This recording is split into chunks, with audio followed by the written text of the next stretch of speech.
हमारे सामने कुछ तथ्य और सत्य तो आना चाहिए जनता के सामने। अजीत पवार जैसा एक कद्दावर नेता एक्सीडेंट अगर हो गया है और तांत्रिक कारणों से हो गया है तो वो कारणों का पता लगाना पड़ेगा हम सबको। सब जनता आज में हमने वहाँ देखा कि हजारों लाखों लोगों की भीड़ जो अजीत दादा कि ममता दीदी जिस प्रकार से राजनीति में नीचे के स्तर पर जा रही है। Proper investigation under the supervision of Supreme Court. Only we have the trust on Supreme Court. जांच तो होना चाहिए क्योंकि ऐसा एक्सीडेंट हुआ है जो अननेचुरल है। तो एक बार को ये बात तो साफ होनी चाहिए कि आखिरकार ये घटनाएं क्यों हुई। पूर्व में भी कई हमारे वीआईपी इसी तरह उनकी जान गई है। बारामती की जनता के दादा, महाराष्ट्र की सियासत के कद्दावर नेता और महायुति सरकार में डिप्टी सीएम रहे अजीत पवार अब पंच तत्व में विलीन हो गए हैं। महाराष्ट्र से लेकर देश भर से पहुंचे सियासी दलों के नेताओं ने उन्हें नम आंखों से विदाई दी। बुधवार को बारामती में लैंडिंग के दौरान अजीत पवार के चार्टर्ड प्लेन का जो खौफनाक हादसा हुआ उसमें अजीत पवार समेत 5 लोगों की मौत हो गई। लेकिन उनकी मौत के बाद सियासत ने नई राह पकड़ ली है। हादसे के दिन ही ममता बनर्जी ने ये कहते हुए खलबली मचा दी कि बीजेपी से अलग होना चाहते थे। उसके बाद अजीत पवार के साथ ये हादसा पेश आया। But before few days ago, I came to know that from social network that somebody from other party they gave a statement that Ajit Pawar is willing to leave the BJP. And now what happened today? I need proper investigation under the supervision of Supreme Court. Only we have the trust on Supreme Court, no other agency. All the agencies are being totally purchased. And really it's a great loss for the country. Maybe he's from the opposition. Now he's from the opposition. But tomorrow he's supposed to join the original force of their party. Ajit Pawar के हादसे में हुई मौत की जांच की ममता बनर्जी ने पश्चिम बंगाल से मांग उठाई, लेकिन उसकी गूंज दिल्ली और महाराष्ट्र तक सुनाई दी। कांग्रेस अध्यक्ष मल्लिकार्जुन खड़गे और सपा सुप्रीमो अखिलेश यादव ने जांच की मांग दोहराई। जांच तो होना चाहिए क्योंकि ऐसा एक्सीडेंट हुआ है जो अननेचुरल है। तो भाई एयर सेफ्टी को लेकर बहुत कंसर्न है, आप सब लोग जानते रहते हैं। अब क्या है मोरर लेस सभी लीडर्स बोलिए या अर्जेंट काम के लिए सभी लोग जाते हैं और इवन दूसरे कॉर्पोरेट वाले भी जाते हैं जी।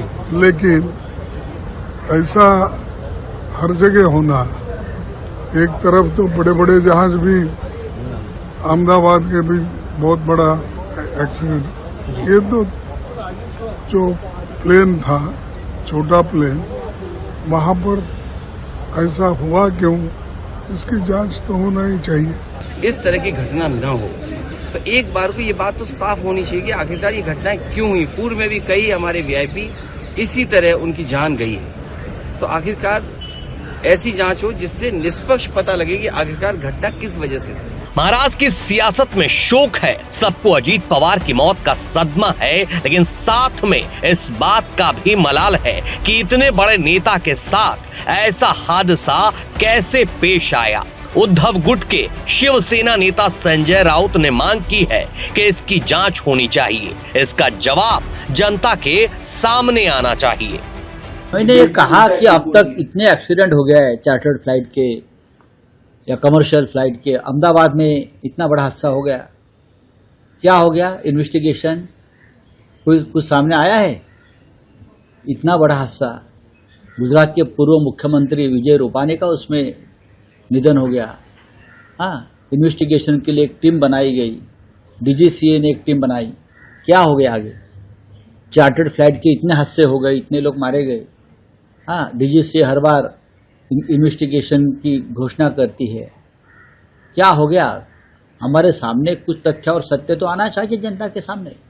अजीत पवार जैसा एक कद्दावर नेता, महाराष्ट्र के डिप्टी सीएम, लोकप्रिय नेता, कल इस प्रकार से विमान हादसे में उनका देहांत हो गया, उनका निधन हो गया। महाराष्ट्र नहीं, पूरा देश सदमे में है। कैसा हो गया? उसमें क्या टेक्निकल गड़बड़ी थी, ये सामने आना चाहिए। अगर फ्लाइट में टेक्निकल गड़बड़ी है, रडार सिस्टम में गड़बड़ है, और क्या है, एयरपोर्ट पर है, उस बारे में देश के सामने, जनता के सामने सिर्फ श्रद्धांजलि हम देंगे, प्रधानमंत्री श्रद्धांजलि देंगे, गृहमंत्री श्रद्धांजलि देंगे, राष्ट्रपति श्रद्धांजलि देंगे, मुख्यमंत्री श्रद्धांजलि देंगे, उससे क्या होगा? एक्सीडेंट अगर हो गया है और तांत्रिक कारणों से हो गया है तो वो कारणों का पता लगाना पड़ेगा हम सबको। हालांकि बीजेपी के तमाम बड़े नेता और खासकर महाराष्ट्र के सीएम और डिप्टी सीएम दोनों ही इस बात पर ऐतराज जता रहे हैं कि मौत पर सियासत करना कहीं से भी सही नहीं है। मुझे बहुत दुख है कि ममता दीदी जिस प्रकार से राजनीति में नीचे के स्तर पर जा रही है, ये अपने आप में बहुत ही दुखदाई है, बहुत ही गलत है। इस प्रकार का बयान उनको नहीं देना चाहिए था। इस प्रकार से एक हमारे बहुत करीबी और महाराष्ट्र के लाडले नेता के निधन पर राजनीति करके उनका अपमान करना, ये बहुत गलत बात है। परिवार दुख में है, महाराष्ट्र पूरी तरह दुख में है, शोक सागर में है। सब जनता आज में हमने वहां देखा कि हजारों लाखों लोगों की भीड़ जो अजीत दादा कहकर पुकार रही थी। ऐसे समय में ऐसी राजनीतिक बात करना ये बहुत ही दुर्भाग्यपूर्ण है। खैर, इन सियासी बयानबाजियों के बीच हर कोई ये जानना जरूर चाहता है कि तकनीकी खराबी, उपकरण की विफलता, पायलट की गलती या कोई और कारण आखिर कैसे हुई अजीत पवार और बारामती की जनता के दादा की मौत। सियासत से अलग जांच एजेंसियां अपने काम में जुटी हैं, जिसके नतीजे जल्द ही सामने होंगे, क्योंकि एयरक्राफ्ट एक्सीडेंट इन्वेस्टिगेशन ब्यूरो यानी AAIB ने बारामती विमान हादसे की जांच शुरू कर दी है।